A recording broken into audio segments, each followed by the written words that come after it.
ये केवल चित्र का समूह नहीं है, ये एक पूरी कथा है पिता माता पुत्र के प्रेम की और धर्म की। कैलाश है जहाँ बर्फ भी मौन से बलता है और जहाँ शिव और पार्वती का वास है।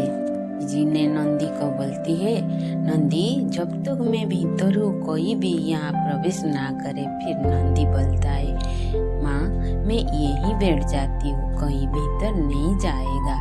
थोड़ी समय के बाद शिव जी आते हैं। फिर नंदी बोलती है, प्रभु मुझे माता ने आदेश दिया है किसी को भीतर ना जाने देने की। फिर जी बोली, नंदी मैं उनका पति परमेश्वर हूँ, मुझे किसी की अनुमति की आवश्यकता नहीं है।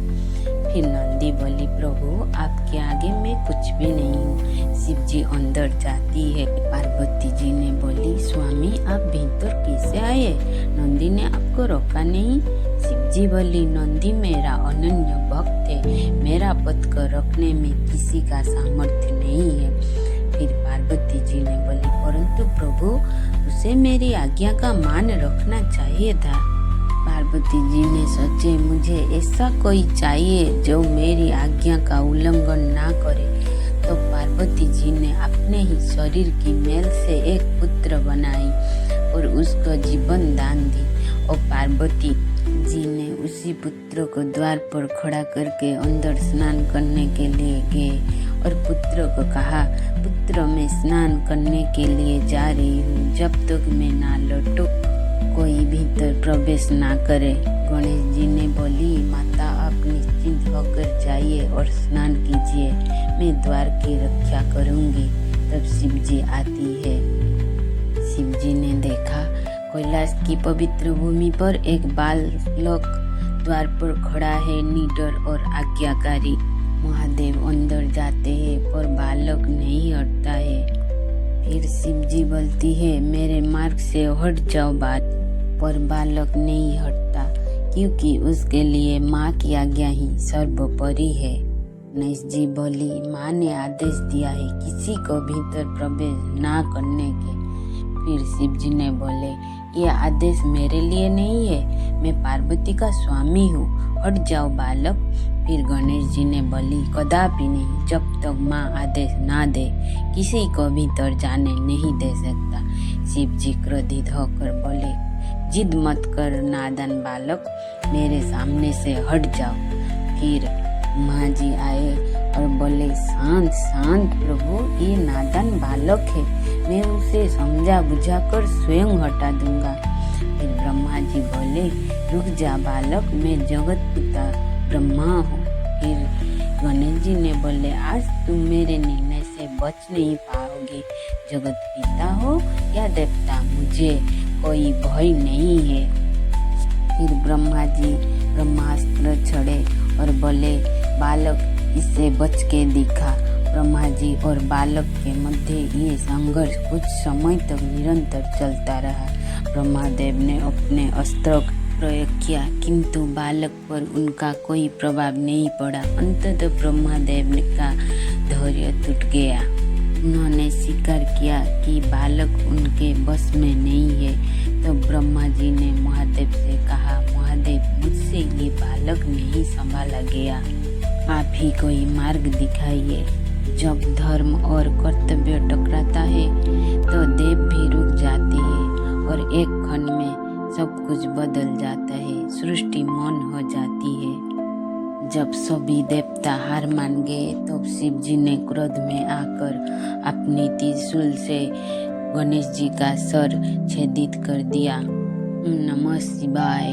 ये क्या हो रहा है? ये कोई साधारण क्षण नहीं था, ये वो पल था जहाँ नियम, शक्ति और मर्यादा माँ की ममता के आगे मौन हो गया। नंदी ने जाकर माता को बोली, माता द्वार पर अनर्थ हो गया। फिर माता दौड़ के आई और देखी गणेश जी के सर छेदित होके भूमि पर लौट रहा है। तो माता जी क्रोध में आकर बोली, प्रभु आप हमारे पुत्रों के साथ ऐसा कैसे कर सकती है? अब आपको ही उन्हें पहले जैसा करना होगा। पार्वती जी ने सभी देवता को बोलने लगी। क्रोधित होते हुए कहा, क्या आप सबको उस मासूम बालक के साथ ऐसा व्यवहार करना इतना आवश्यक लगा? क्या किसी के भी मन में जरा सा भी करुणा नहीं जागी? अगर आपने अभी ये नहीं किया तो मैं इसी क्षण अपना धैर्य और मौन तोड़ दूंगी, फिर कोई भी मुझे रोक नहीं पाएगी। ये कोई देवी नहीं, ये एक माँ है जिसकी गोद में पूरा संसार सुरक्षित है। माँ पार्वती का प्रेम सृष्टि का सबसे बड़ा वरदान है। सभी देवता बोलने लगी महादेव को, हाँ महादेव, पार्वती बहन ठीक कह रही है, आपने उस बालक के साथ ऐसा नहीं करना चाहिए था। समय बहुत कम है महादेव, देर मत कीजिए, अपने गणप्रेत को तुरंत जंगल की ओर भेजिए। शिव जी ने अपने गणप्रेत को आदेश दी, जाओ और ऐसा बालक खोज कर लाओ जिसका मुख उत्तर दिशा की ओर हो, जिसकी माँ अपने पुत्र की ओर पीठ करके विश्राम कर रही हो। नंदी और गणप्रेत ने आज्ञा कहकर प्रभु का वन में चले गए।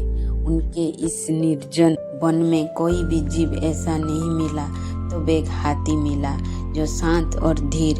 नंदी और गणप्रेत समझ चुके थे ये वही है जिसे लेकर उन्हें लौटना होगा। जब नंदी लेकर लौटी तो प्रभु बोले, नंदी ये क्या लेकर आ गई हो?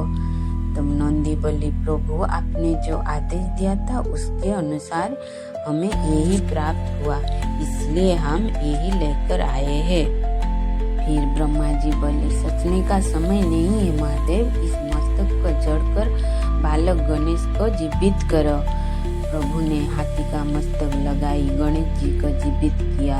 उसके बाद गणेश जी जीवित हो उठे। प्रकृति स्वयं समाधान देती है, जहाँ बुद्धि है वही करुणा भी है। हाथी का मस्तक और मानव का शरीर, यही जन्म है श्री गणपति बप्पा की। महादेव का हृदय पिघल जाता है और वो कहते हैं, आज से ये बालक गण का अधिपति हो, सबसे पहले इसी की पूजा होगी। ये केवल देव परिवार नहीं, ये आदर्श है हर परिवार के लिए, जहाँ प्रेम क्षमा समझाई है। गणेश जी जीवित हो उठे और गणेश जी ने उठकर बोली, माता।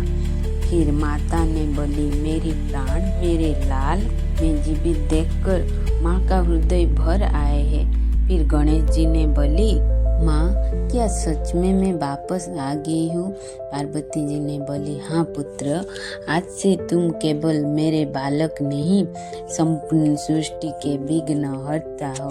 अब समय आ गया था जब सृष्टि के सभी देव देवी एक एक कर बाल गणेश को अपने दिव्य वरदान देने वाले थे।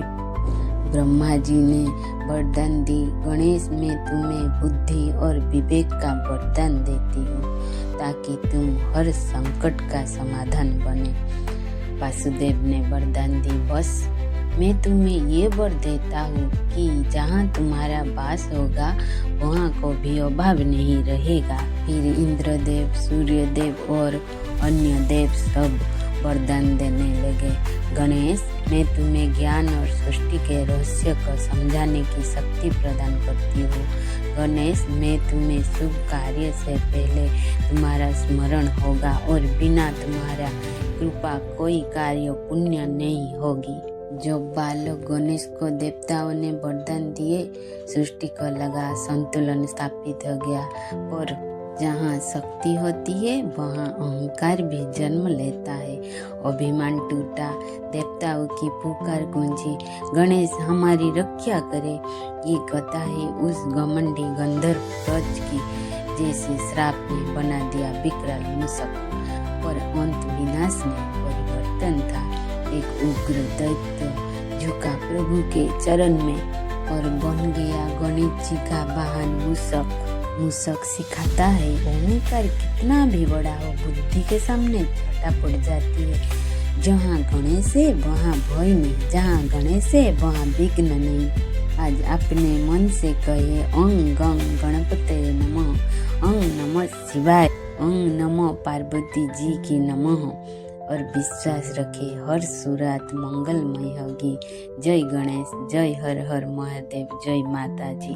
अगर आपको मेरी वीडियो पसंद आई है तो लाइक, कमेंट एंड शेयर कीजिए, और अगर मेरी चैनल पे नए हैं तो सब्सक्राइब कीजिए ऐसे ही भक्ति वीडियो देखने के लिए।